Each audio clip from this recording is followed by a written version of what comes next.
Today I'm going to show you what's inside of the Nissan MR engine and how it works. Now this here is an MR16DDT, which means it has dual variable valve timing as well as direct injection. This one here is a 1.6 liter 4-cylinder turbocharged unit out of a 2014 Nissan Juke. Now the previous owner of this engine said it was burning too much oil and that's why they swapped it out. So we're going to tear down this engine to see just what caused that failure. Now this engine is fairly new for Nissan. It came out around 2010. Taking a quick look around here, you can see we still have the wiring harness attached to the ECU. Over here we have the direct injection pump, which is located on the back of the engine behind the camshafts. Here's the drive-by-wire throttle body and the plastic inlet manifold. Taking a look over on this side of the engine, which we mounted up against the firewall and kind of hard to see, we have the turbocharger. It's got a little O2 sensor on it. The intake side is over here and the exhaust would come off this side to the catalytic converter. Down at the bottom here we have the EGR cooler and the EGR controller. And in terms of the EGR setup, you can see some of the exhaust gas is going to go directly into this controller here. There is a feedback loop which is going to bring it back up into the intake so it gets reburned. Taking a quick look at this turbo setup here, the air intake would mount up to here,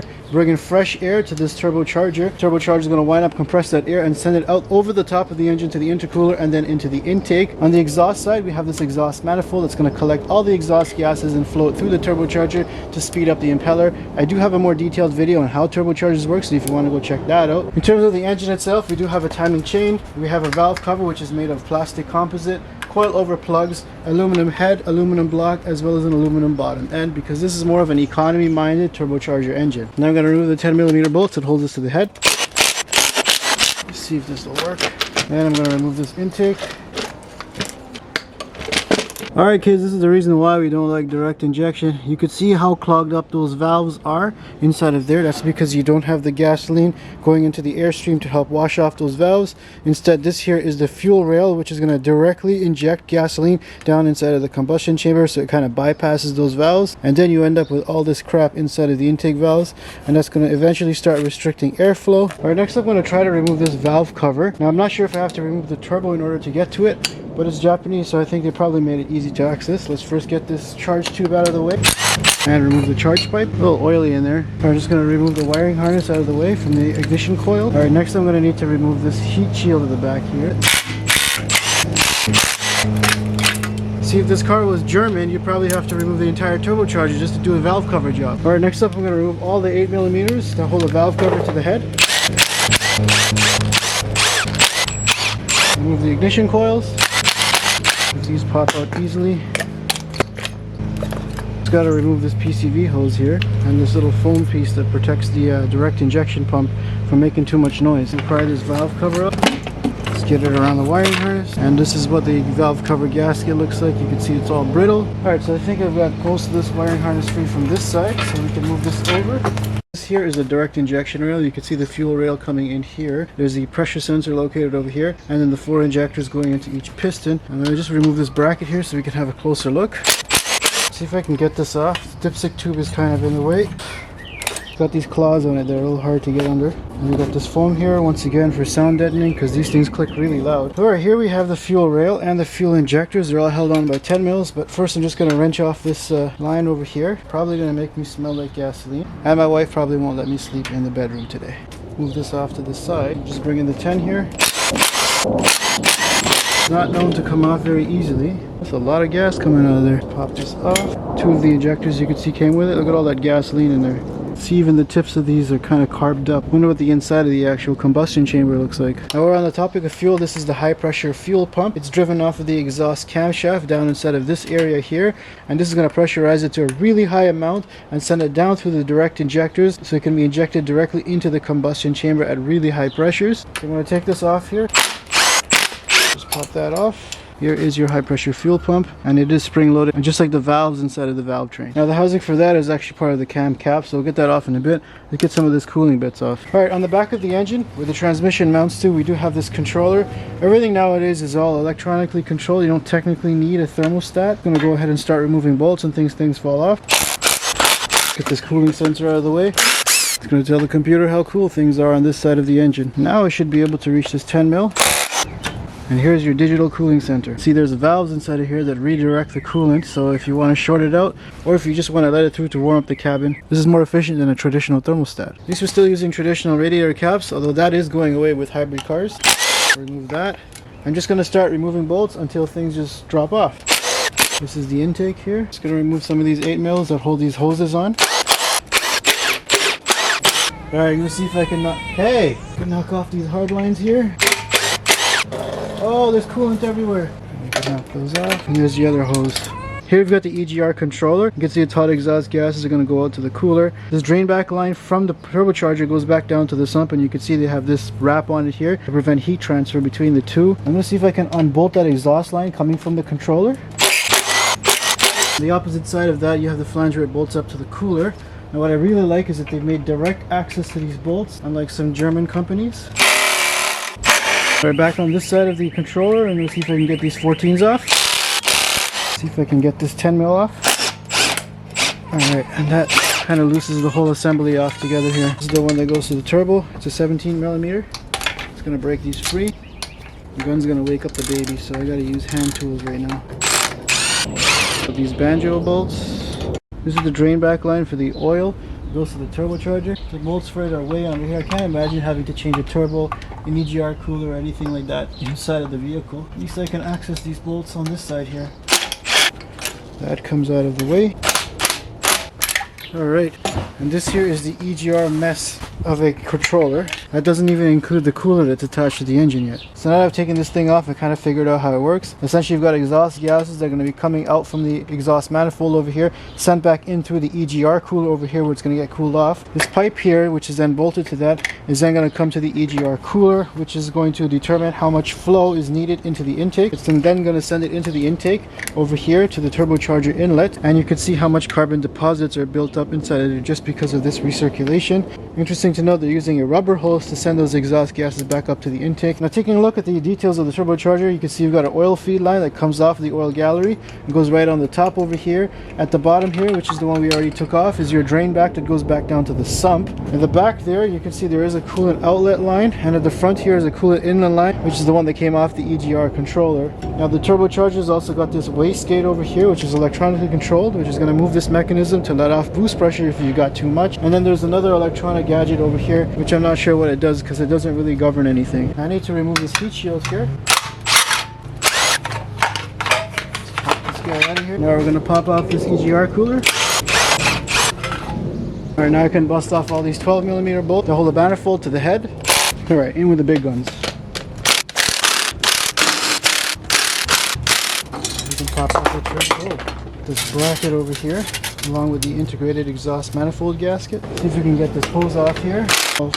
And the oil feed, which is a 17. So now the engine's kind of stripped down here, we're going to next work on the timing cover. There's 3 oil control valve solenoids and the shield here that protects the wiring that was going to it. So I'm going to remove that next. Wiring harness off. You get this belt tensioner off here, it's a Torx. Let's pull that tensioner off. It's got the spring assembly inside, and boy is this thing worn out. So nowadays I'm starting to cheat and knock the crank bolt loose before I put this thing on the engine stand while the flywheel is still in there. Let's see if I can get this harmonic balancer loose here. Back up at the top, I'm going to remove this upper timing cover that has the variable valve timing solenoids inside.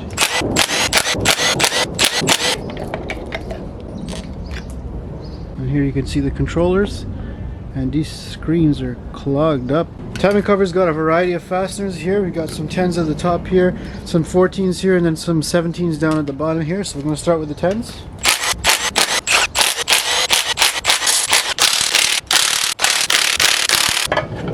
Alright, here comes the timing cover. Alright, German competitors, take note. This is how a proper timing setup should be. Very simple, from the crankshaft straight up to the 2 camshafts with just 2 sliders in between. There's no extra idler gears or extra chains that you need or any intermediate gears. Very simple and straightforward. The condition of this engine, however, is pretty tarnished underneath here, just like what you saw underneath the valve cover. There's one hydraulic tensioner over here, and there's a small chain at the bottom here that barely has tension on it. That's for the oil pump. I'm going to see if I can loosen these gears up before I take off the chain. Just going to start taking apart the timing here. A little bit too much tension on there. Okay, there's one timing chain slide. It is made of plastic, which I don't really like, but at least it's not broken. Here's the other timing chain slide. You can see this friction part here is plastic, but the backing here is made of metal. Yep. Here's the chain. And here's the really long spring and the tensioner that was left inside of the tensioner housing here. Get the tensioner housing off here. See, there is oil inside of there because this is hydraulically tensioned. Pull off these cam gears here. These are variable valve timing. See if I can get this oil pump chain loose here. Kind of hate it how they make you change between 8 mils and 10 mils for the same part. There's the little tensioner, just a spring tensioner. Now beside the crankshaft we do have the accessory driven water pump, so we're going to remove that next. Okay, that's what the water pump looks like. Got the original Nissan blue coolant in there. Now up at the front here we have the water pump housing where the lower radiator hose attaches to. These are just a bunch of 13mm bolts, so I'm just going to knock these free. You can see we do have a block heater over here, which I'm not too much of a fan of. So now we're back up underneath the valve cover here, and just a note, you can see just how black everything is underneath here. That's just due to the oil breaking down over time due to extended oil change intervals and the engine running low on oil. The original owner probably didn't take care of this engine very well, in addition to this engine's inherent carbon buildup issues, so that makes things a lot worse inside the engine. So this engine has a cam cover structure that encompasses the entire top part of this engine here that holds these camshafts in place. So I'm going to go ahead and remove all the 8mm bolts going around.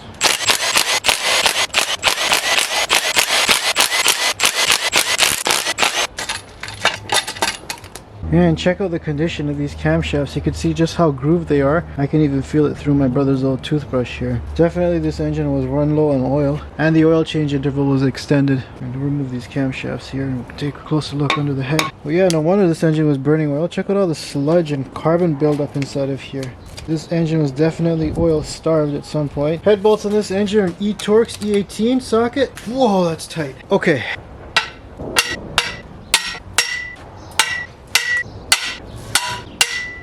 Alright, see if we can knock these free now. Alright, so the reason why these head bolts are so difficult to get out is because the block is cast under stress, which means that it's actually warped when it's cast, and when the head bolts are tightened onto it, it kind of straightens out. So it forms a good connection between the head and the block for good compression. I think that's why they over torque these bolts. Anyways, I'm going to get the head off here.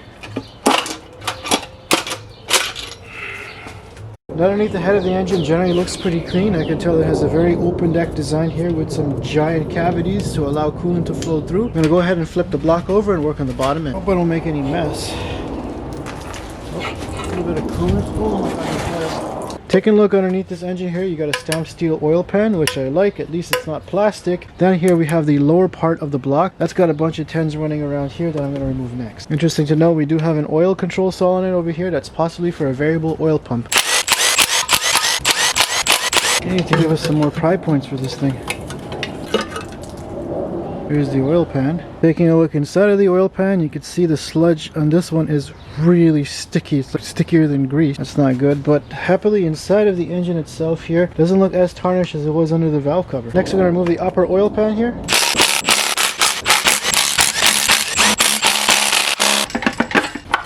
There we are. Taking a look at the main bearing layout here, very similar to any other 4-cylinder engine. You can see you've got 1 and 4 in sync and 2 and 3 in sync here.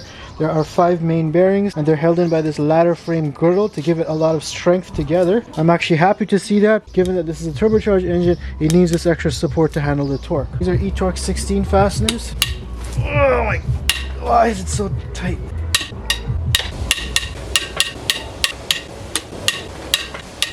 Well, I don't think I've ever experienced anything tighter than that.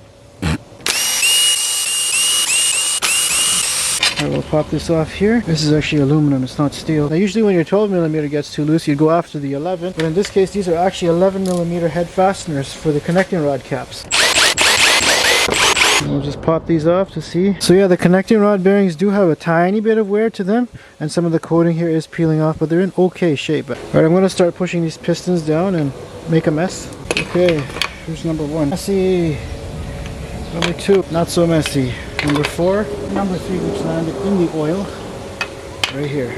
Messy situations calls for some cleanup. I've got my wife's old chef apron here. You can check her channel out. It's Chef Safi on YouTube. I'll just use that to wipe down these pistons so we can investigate. Yeah, so all 4 of these look in pretty rough shape. You can see there's a lot of carbon buildup, especially in the oil control rings. And I noticed that the compression rings are actually spaced pretty far apart for a piston. It's kind of have a big thick head here. Now one thing I didn't expect is that there's only 2 main cap bolts with that ladder frame on top here that supports the crankshaft. Thought there might be 4 or 6 or something to support it a little bit more, just because this is a turbocharged variant. Let's take off these main bearings here. Yep, these all look pretty clean. Now I'm going to remove this crankshaft. And if you notice, I actually did not remove the flywheel. I cut it off before I mounted it onto the engine stand. The reason is I don't have a spline socket set and I don't intend on buying one. Alright, now I'm going to lift the block off here. Take this apart. So here I've got all the components laid out here. Let's take a closer look at how this engine works. And we're going to start by taking a look at the lubrication system, starting here at the lower half of the block. Now over here is where the stamped steel oil pan would be, and here you have the oil pickup tube here and the oil pump assembly, which just kind of slots in over there, and that's going to pick up oil from that oil pan area. It's then going to transfer that oil into this oil gallery that runs along the length this way. Now the oil gallery is then going to take oil directly to the oil cooler and filter assembly out here, and then filter it out and send it straight into the block through this hole. Now here I've got the oil pump. I forgot to press record so you didn't get the bolt zipping out. If you open up that oil pump, you can see that it's actually a vane style oil pump over here. So you can see as this is going to rotate over here that these vanes move towards the outside, and it's going to take oil from the inlet on this side down below here and squeeze it down through the outlet side over here, and that's going to create that fluid flow. This is actually a variable oil pump. You have a spring here that's pushing on this housing, so it's always providing maximum fluid flow. Let me see if I can pull out this spring here. Holy, that went flying. So you can see when I push this housing back over here that this is just going to be a rotating fan basically. It's not going to create that much fluid flow. Because it's equal distance on both sides, the oil can just spin around. But when you put some pressure on here, you no longer have space for oil to flow over here, so it's forced to squeeze out this way through the outlet, and that's going to give you more fluid flow. So in essence, it's basically a variable oil pump. So one thing I'm noticing right away is that any of the horizontal surfaces where oil would rest, it's very tarnished and stuck with a lot of caked on carbon. Next I'm going to take a look at this oil filter assembly. I did notice that it was last stamped 2016, so I wonder if this thing's ever had oil changes done since the warranty was done. It does indicate that the oil's been overheated and carbon has built up inside over time. See if I can pop off this oil cooler. And here you can see the oil cooler. Basically you have oil in, oil out, coolant in, coolant out, and it's basically a giant heat exchanger. That happens right before it goes to the filter, so your oil stays nice and cool. Now this is essential when you're running a turbocharged engine because you're putting a lot of strain on the engine's internal components as well as the oil. If you are going to be boosting this engine, which I don't know why you would on a Nissan Juke, you probably should upgrade this oil cooler, maybe to an external one that sits up front. Now I did notice that there's this oil control solenoid over here, and this is actually that controls the variable oil pump. Next up we're going to take a look at the block of this Nissan MR engine. You can see this here is the hole where that oil from the oil filter assembly from the lower part of the block is going to be supplied to, and that's going to supply oil to the gallery that runs along the length of the block inside of here. You can see each cylinder has a dedicated sprayer to coat the inside of the cylinder with oil. That oil gallery also runs up to the front of the top here, the timing side, where it's going to split off to the top here and supply one of the oil feeds to the head and also one of the oil feeds over here to the hydraulic tensioner. Now the bottom end of this engine is actually built fairly strong. You got a nice big strong crankshaft here. It's forged steel, fairly typical 5 main bearing design. The connecting rod bearings and everything look perfect despite the oil condition inside of this engine here. And then at the back of the engine here you have this reluctor wheel. Believe it or not, there's actually some people out there that tune these engines. The first thing I would upgrade is this cradle here. While it is a nice ladder frame design, you can see they've done weight savings inside of here. This piece is really lightweight. Just wish they could upgrade the CVT that's attached to this the same way. Let's take a look at these pistons here. Again, for a 1.6 liter engine, these are pretty hefty pistons here. Nice forged connecting rod. However, the biggest flaw here is when this engine starts to burn oil. Now if you look closely inside of here, you can see there's a bit of corrugated pattern in there. That's fine, but then around this area here it gets really clogged up with carbon deposits and gum. Now the real reason for that is once you don't change oil frequently enough, then it's going to start to break down its lubrication and cooling property. Carbon is going to start to build up, especially when you overheat the oil. The oil control ring here can no longer scrape the oil off of the cylinder liner from that sprayer that we saw earlier, and the oil from below the piston ends up past those rings on top of the piston, and it ends up burning out through the exhaust. Now you got to remember the MR16DDT was not really a mass market engine. It was only used in the Nissan Juke and special editions of the Nissan Sentra, at least in North America. The appeal of it wasn't that great probably when it came out in 2010, but nowadays you see small turbocharged engines everywhere. Probably didn't care too much about fixing this engine's flaws. And in terms of wear, you can see there is some here on the skirts of the piston as it moves up and down inside of the block, especially on a cold start. And of course there's no shortage of carbon buildup on top of these pistons. I kind of like the unique design of these pistons though, how they're cut out to allow the valves to push into them at full compression. Taking a look at the MR16's engine block here, this is kind of where it falls a little flat in terms of performance. You can see here it uses a fully open deck design, and quite so. You can actually put my toothbrush all the way around here. The entire thing is surrounded by a cooling jacket. There's not even any support or nothing next to cylinder 1 over here. Now that's great for cooling, but when you want to add a little bit more performance on the turbo for a tune or in a more heavier duty application, this is not really going to hold much power because you don't have much holding this cylinder together. You can see they've even put these machine grooves in between here to allow coolant to flow through between these two sides. Now when you're talking about more performance oriented engines like the EcoBoost for example, they would use a semi-closed block design where there are reinforcements in between here so the engine can hold a little bit more power. The other things to note here is you got two oil sensors over here, a knock sensor at the top here, and then this giant passageway to this area here where the water pump mounts up to. Now at the top of the block you can see there's at least 2 oil feeds to supply oil to lubricate the head, and there's a couple of cavities here to drain back oil down to the sump. Next up we move to the engine's head here, and that's where you can see most of the damage from the oil. You can see everything here is pretty darkly tarnished. It should not be this dark. It should have just a light brownish tinge to it, especially if you've changed it with good quality oil. This is the exhaust camshaft. You can see this here is the lobe that powers the direct injection pump. And then we've got the intake camshaft, and as I mentioned earlier, there's a lot of lines on this indicating a bit of wear, possibly some oil starvation towards the top of the engine. Taking a closer look inside of the head here, you can see just how bad the carbon buildup is. Everything is kind of coated in that sticky sort of sludge mess. It doesn't really come off that easily. You'd have to do a really deep cleaning in order to revive this head. Any engine, direct injection or not, should not have this much tarnish inside. This is more due to the lack of oil changes and the quality of the oil than the direct injection itself. Now one thing I do like about this design is that it uses a direct cam on bucket design. There's no rocker arms or anything too complicated and no adjustments to be done. Now the oil from the back of the head here is going to flow up to the cam cap, and that's going to go in through this hollow camshaft over here and out through each of these holes here, and that's what's going to lubricate each of the bearings. You don't need any galleries inside of the head itself. Taking a look at the front of the head, you can see there's 2 more holes here from the block that supply oil to these 2 ports over here, and that's going to correspond to these 2 ports here on this plate that had the variable valve timing solenoid. Now I did notice that these variable valve timing solenoids had a little bit of crust on them over here. There's these little screens here. See if I can start to clean them.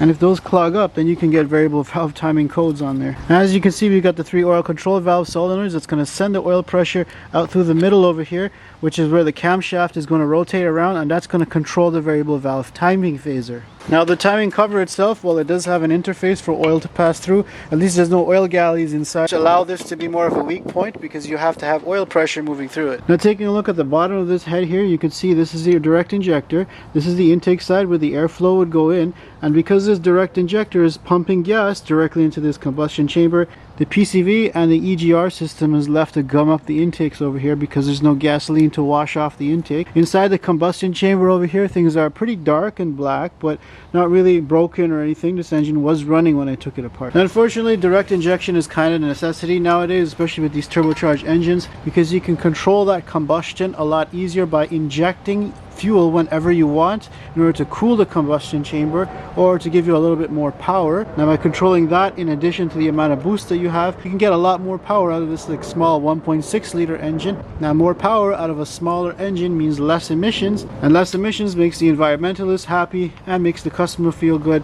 at least until the warranty is done. Now most of those pieces that I've explained already are fairly common and straightforward. It's all these bolt-on pieces here is where things get a little bit more complicated nowadays. Now another reason why your turbocharger engine could be eating oil is through the turbo itself. So you've got these oil lines over here that help lubricate things, and when your turbo seals blow, well, the oil is either going to go out the exhaust or it's going to go back into the intake and gum up the intake system. Now if you combine some of that oily air coming off of the turbocharger with your PCV system, EGR system, and the fact that you got direct injection, you're going to start to see a lot of carbon deposits and oily residue inside of the intake, which I can see inside of this pressure tube over here. This here is the exhaust gas recirculation system from this engine. Its purpose is basically to take exhaust gases coming off the exhaust manifold there, cool it off through this heat exchanger, then bring it over to this EGR valve. This valve is going to determine when it wants to put that air back into the engine, because doing so is going to reduce the amount of pollution coming out of the tailpipe, and then it's going to put it through this hose over here directly into the intake tube. This tube here is the one that bolts up right to the turbocharger, and you can already see there's a lot of oily deposits going inside of here. So that also kind of contributes to oil burning and clogging up your intake valves. Wait, and we're not done with the flaws yet. The next thing is the PCV system. This is a major cause of oil consumption because essentially it's going to take oily air from inside of the engine, which is connected to the crankcase. Those pistons are moving up and down, so it needs to be ventilated somewhere. And you guessed it, they ventilate it directly to the air intake. So essentially you're taking oil from the bottom of the engine, which is oily, and bring it back up to the top of the engine, and that's how your engine kind of burns oil. Obviously most engines have a PCV system, but because you've got direct injection, it kind of makes it worse because there's nothing to wash off those valves as it goes down inside of the engine. Well, luckily this PCV valve is actually pretty free. There's not much carbon deposits inside. Essentially just a one-way valve that's supposed to prevent oil from going in the intake, but when it clogs up or it's stuck open or closed, it doesn't do its job anyways. But it's always a good maintenance item to change this out. And the last piece of this equation here is the intake. Now that boosted air is going to come from the intercooler at the front of the car and clip onto here, which is your drive-by wire throttle body. Let me just zip this off here.